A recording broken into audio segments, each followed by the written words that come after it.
أعوذ بالله من الشيطان الرجيم بسم الله الرحمن الرحيم Alaykum wa rahmatullahi wa barakatuh. Bienvenue à tous. On remercie Allah subhanahu wa ta'ala pour cette assise. Et nous faisons des prières et des salutations sur le prophète Mohammed alayhi salam, sa famille, ses compagnons et tous ceux qui suivront leur pas jusqu'au jour de la résurrection.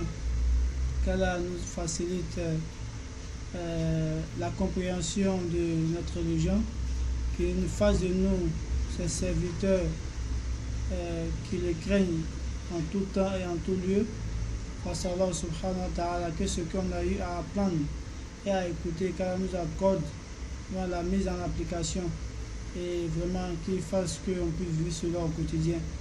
Alhamdulillah, aujourd'hui nous sommes à notre 7e assise dans le cadre de l'explication de cette parole-là qui est tant prononcée mais qui est beaucoup négligée quant à son sens et quant à ses réalités.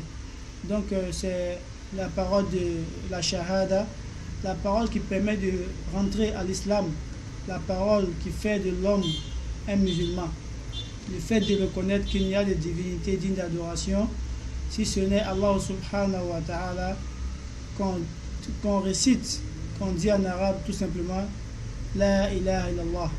La ilaha illallah, comme on a eu à dire, c'est une parole qui est très grande aux yeux d'Allah subhanahu wa ta'ala, qui est très importante aux yeux d'Allah subhanahu wa ta'ala et qui est important pour le croyant. D'où la connaissance ou l'apprentissage de cette parole-là, elle n'est pas à négliger. Donc on a entamé comme ça une série d'explications, de lectures d'explications de cette parole-là, nous basant sur un écrit de Cheikh Mohammed Saïd Raslan, qu'Allah le préserve, où il a expliqué, vraiment il a détaillé l'importance de cette parole. Donc aujourd'hui, on est là pour essayer de résumer ce qu'on a déjà vu. Voilà, parce qu'on a vu en plusieurs séries, c'est-à-dire exactement 6 séries de cours, où on essayait d'expliquer l'importance de cette parole et on revenait souvent sur les notions afin que les uns ainsi que les autres puissent capter un peu, mémoriser ces notions-là. Donc aujourd'hui, on ne va pas faire long, c'est pour simplement tout ce qu'on a vu lors de ces 6 cours, de ces 6 séances-là, c'est d'essayer de les résumer pour que vraiment ce soit profitable. Et c'est comme ça qu'on va procéder. Après un chapitre, on va faire un résumé de chaque chapitre, puis on va avancer au fur et à mesure, Inch'Allah, car nous facilite cela. Donc, là, on a eu à dire que c'est la parole de l'islam. C'est-à-dire, c'est elle qui permet à l'homme d'adhérer à la religion de l'islam. Si quelqu'un n'est pas musulman, on lui demande de réciter la kalimatu shahada, ashhadu an la ilaha illallah wa anna muhammadan rasulullah, et il devient automatiquement musulman. Donc, tant que tu ne dis pas cette parole-là, tu n'es pas musulman. Aussi, on a eu à dire que la ilaha illallah, c'est la parole de la sincérité. La parole de la sincérité, en ce sens, Allah dit dans ce Coran, on ne les a ordonnés que d'adorer Allah subhanahu wa ta'ala avec un cœur sincère. Donc, tu ne peux pas te dire que tu es musulman et puis tu adores Allah subhanahu wa ta'ala sur la base de l'hypocrisie. Ça ne marche pas. On a dit aussi que la ilaha illallah, c'est la parole qui rejette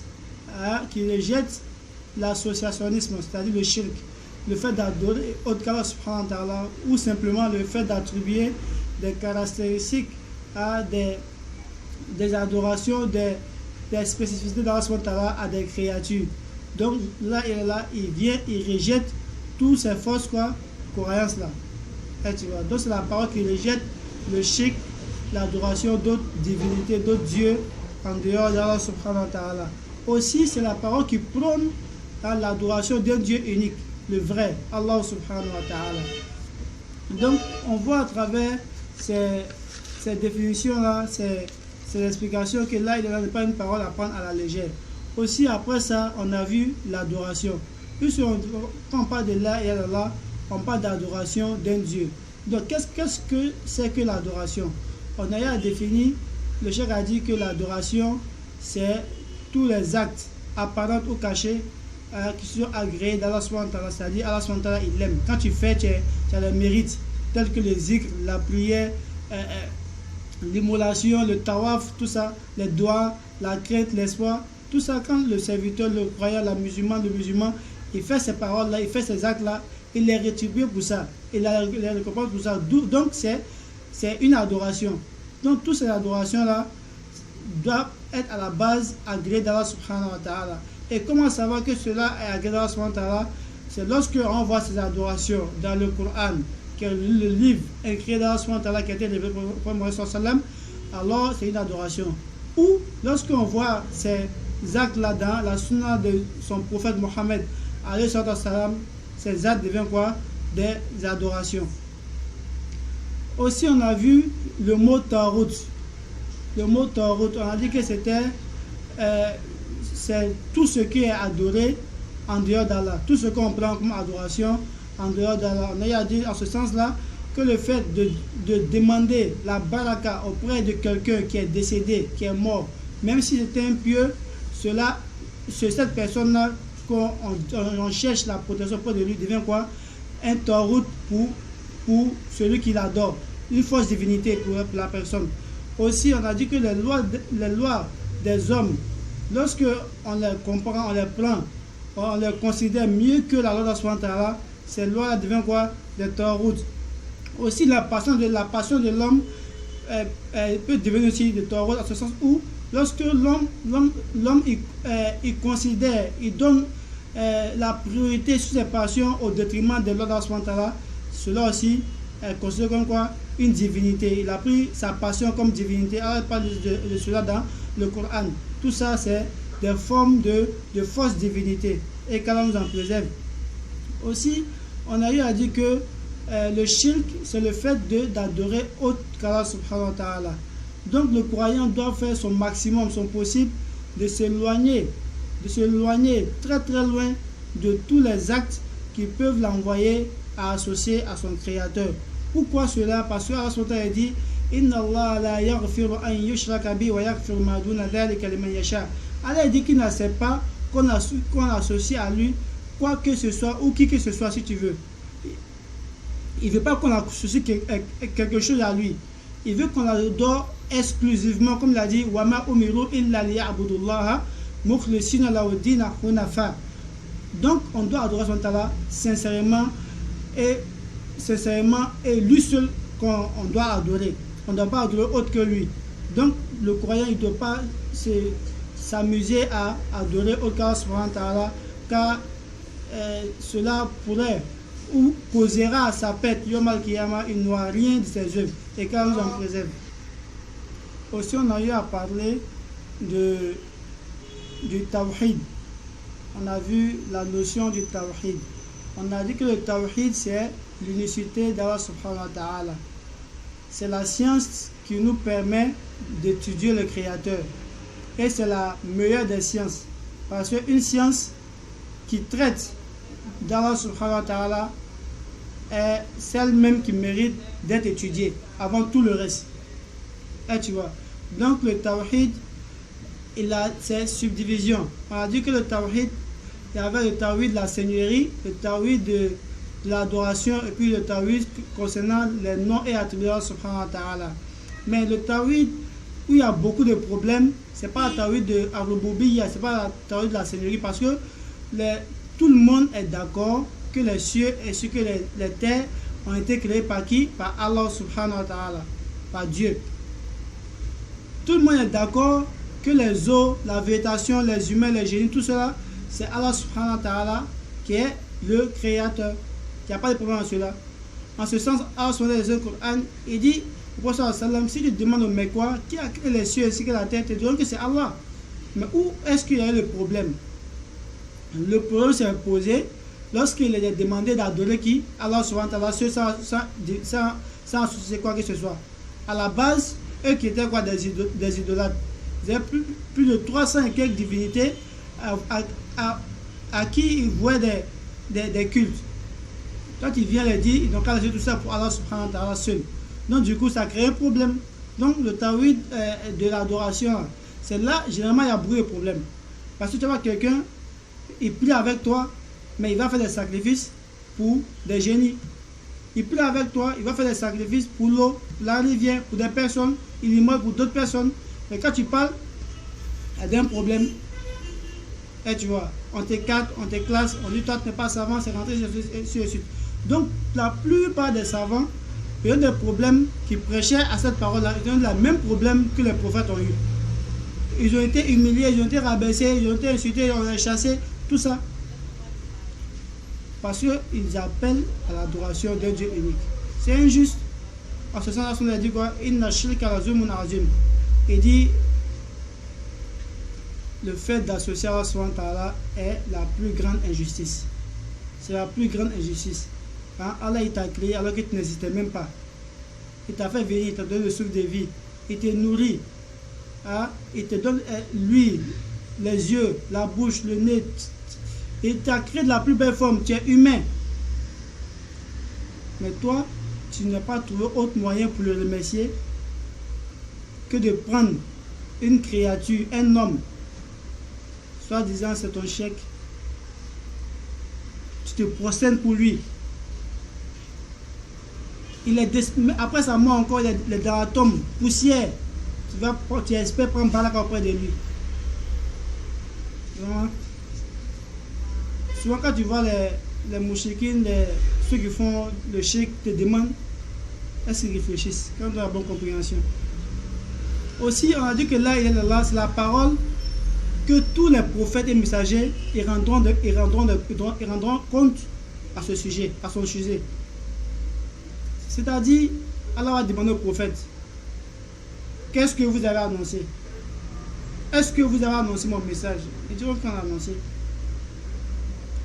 Il va demander aux différents peuples qui ont reçu les envoyés, qu'avez-vous fait du message que le prophète vous a apporté? Est-ce que vous avez accepté? Et là maintenant, ceux qui ont accepté cette parole-là, il est là-bas, ils témoigneront que vraiment on a accepté ce que le prophète a envoyé. Et ceux qui n'ont pas répondu favorablement à Allah, il est là-bas, ils seront parmi les perdants quand on en préserve. Donc du coup, là, il est là-bas, est une parole qui mérite d'être étudiée, d'être enseignée, d'être compris et d'être mise en pratique. En cela, il y a notre bonheur. Dans la vie ici-bas, on serait beaucoup allégé. Et Yom al-Qiyamah, Inch'Allah, on serait parmi les victorieux. Parce que la condition pour entrer au paradis est que tu n'es pas un atome de shirk, d'association à Allah à ton bagage. Peu importe tes péchés. Si tu vas auprès d'Allah spontanément qui t'a pas à lui, s'il veut, il te pardonne. S'il veut, il te punit pour ça. Mais après, Inch'Allah, comme nous avons enseigné le prophète, il va te retirer du feu, te mettre au paradis. Face à spontanément que nous ne puissions pas voir l'enfer et que nous accorde son paradis par sa miséricorde. Donc là, il est là-bas. Vraiment, ce n'est pas une mince affaire. Et ne nous lassons pas de l'étudier tant qu'on peut. Partout s'asseoir, si on voit des rappels sur les là, donc on s'asseye. Ne disons pas qu'on a trop appris, on a trop étudié, on a trop écouté là, il est là, non, non. En ce sens, il y a un de nos plus prédécesseurs qui avait fini l'étude, hein, qui traitait sur le tawhid, sur la ilaha illallah. Et il a demandé à ses élèves qu'ils allaient reprendre encore le cours sur la ilaha illallah, sur le tawhid. Ils ont demandé, mais cheikh, il n'y a pas autre science encore en islam qu'on peut apprendre. Le jour suivant, il a demandé, il dit, il y a un cas qui s'est posé. Il y a quelqu'un qui a immolé une mouche pour pour son idole ou pour quelqu'un. Et il y a une personne qui a commis l'adultère avec sa mère.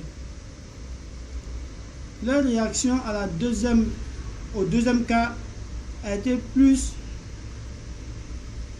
marquante que le premier. Hein? Subhanallah, il a fait ça à sa maman. Non, donc on l'a critiqué. Chacun dit ce qu'il pourrait dire.